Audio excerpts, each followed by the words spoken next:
তো হ্যালো বন্ধুরা, তোমাদের সকলকে আরও একটা নতুন ভিডিওতে স্বাগত জানাই। তো বন্ধুরা, ইউটিউবে একজন সাকসেসফুল কন্টেন্ট ক্রিয়েটার হিসাবে সফল হতে চাইলে বা একজন সাকসেসফুল ইউটিউবার হতে চাইলে আমাদের যেমন ইউটিউবে কন্টেন্টের মান বজায় রাখাটা অত্যন্ত প্রয়োজনীয়, অত্যন্ত গুরুত্বপূর্ণ আমাদের জন্য, ঠিক একইভাবে কিন্তু আমাদের ইউটিউবের সমস্ত রকম ছোটোখাটো নিয়মকানুন, সমস্ত রকম ছোটোখাটো পলিসিগুলো সম্পর্কে জানাটা আমাদের জন্য অত্যন্ত প্রয়োজনীয় বা অত্যন্ত গুরুত্বপূর্ণ। তো বন্ধুরা, আজকের এই ভিডিওতে আমরা আলোচনা করব ইউটিউবের মিসলিডিং মেটাডাটা পলিসি নিয়ে। যে ইউটিউবের মিসলিডিং মেটাডাটা পলিসি কি, এটা কেন গুরুত্বপূর্ণ বা কেন আমাদের জন্য প্রয়োজনীয়।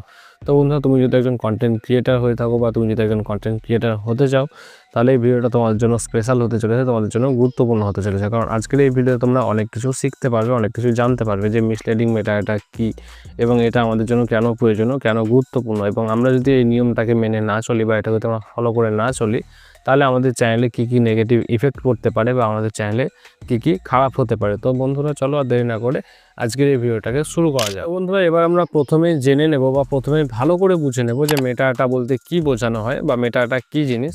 তো বন্ধুরা, ইউটিউবের ক্ষেত্রে মেটাডাটা বলতে বোঝানো হয় তোমার ভিডিওর টাইটেল, ডেসক্রিপশান এবং ট্যাগকে। এবং এই টাইটেল, ডেসক্রিপশান, ট্যাগের মাধ্যমে কিন্তু ইউটিউব অ্যালগরিদম বুঝতে পারে যে তোমার ভিডিওটা কী সম্পর্কে এবং কোন দর্শকদের সামনে তোমার ভিডিওটাকে দেখানো উচিত বা তোমার ভিডিওগুলোকে কোন দর্শকদের দেখানো প্রয়োজন।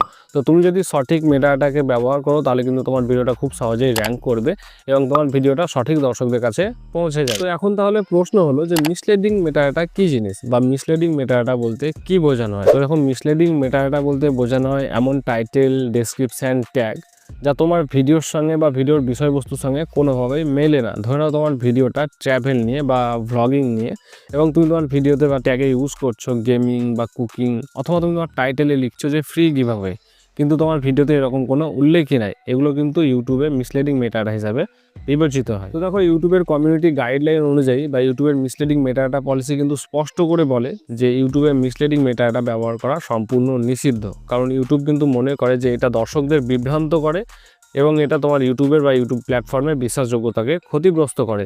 তাই যদি কেউ এই নিয়মকে মেনে না চলে বা এই নিয়মকে বা এই পলিসিকে ফলো না করে, তাহলে কিন্তু ইউটিউব তার ভিডিওকে সরিয়ে ফেলতে পারে বা তার চ্যানেলের উপর স্ট্রাইক দিয়ে দিতে পারে বা তার চ্যানেলটাকে ইউটিউব মনে করলে কিন্তু স্থায়ীভাবে পার্মানেন্টলি বন্ধও করে দিতে পারে। এবার আমরা জানবো এই মিসলিডিং মেটাডাটার সাধারণ কিছু ভুল ও তার পরিণতি সম্পর্কে এবং কিভাবে এগুলোকে আমরা এড়িয়ে চলবো সেই সম্পর্কে। তো দেখো, অনেক কন্টেন্ট ক্রিয়েটারই কিন্তু রয়েছে, অনেক ইউটিউবারই রয়েছে যারা তাদের ভিউজ বাড়ানোর জন্য, তাদের সাবস্ক্রাইবার বাড়ানোর জন্য ইচ্ছাকৃতভাবে বা ভুল করে তারা কিন্তু তাদের চ্যানেলে মিসলিডিং মেটাডাটাকে ব্যবহার করে। তো এগুলো করলে কিন্তু তোমাদের চ্যানেলে দীর্ঘমেয়াদী ক্ষতি হবে, খারাপই হবে, ভালো কিছু হবে না। তো ভিউজ বাড়ানোর জন্য বা সাবস্ক্রাইবার বাড়ানোর জন্য যে ভুলগুলো করা হয়, তার মধ্যে প্রথম হচ্ছে ক্লিকবেট টাইটেল। তো ভিডিওতে বিভ্রান্তিকর টাইটেলকে ব্যবহার করা। এবং দ্বিতীয়ত হচ্ছে তোমার ইররিলেভেন্ট ট্যাগ, ভিডিওর সঙ্গে সম্পর্কহীন ট্যাগকে ব্যবহার করা। এবং তৃতীয়ত হচ্ছে ফলস প্রমিস, মানে তোমার ভিডিওতে বা টাইটেলে তোমার যা নেই সেগুলোকে তোমার টাইটেল বা ডেসক্রিপশানে উল্লেখ করা।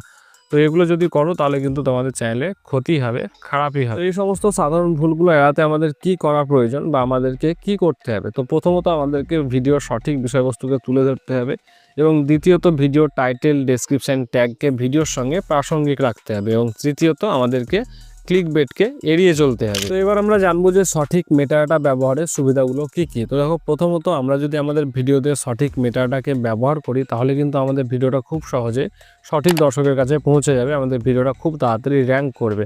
এবং দ্বিতীয়ত আমাদের চ্যানেলের বিশ্বাসযোগ্যতাটাও বাড়বে এবং তৃতীয়ত ইউটিউব অ্যালগরিদম আমাদের ভিডিওটাকে কিন্তু পছন্দ করবে। আর এটা শুধুমাত্র আমাদের চ্যানেলকে সুরক্ষিতই রাখবে না, বরং এটা কিন্তু দীর্ঘমেয়াদী আমাদের চ্যানেলে ভিউজ এবং সাবস্ক্রাইবারও বাড়তে থাকবে।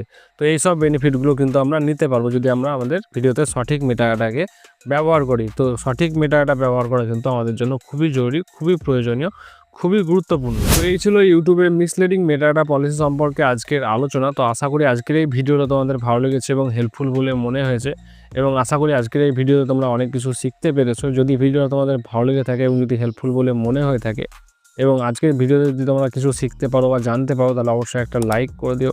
আর যদি তোমাদের কোনো মতামত থেকে থাকে, তাহলে অবশ্যই সেটা আমাকে কমেন্টে জানাও এবং আরও এই ধরনের ইনফরমেটিভ ভিডিওগুলো পাওয়ার জন্য অবশ্যই আমার চ্যানেলটাকে সাবস্ক্রাইব করে দিও। তো আজকের মতো ভিডিওটাকে আমি এখানেই শেষ করছি।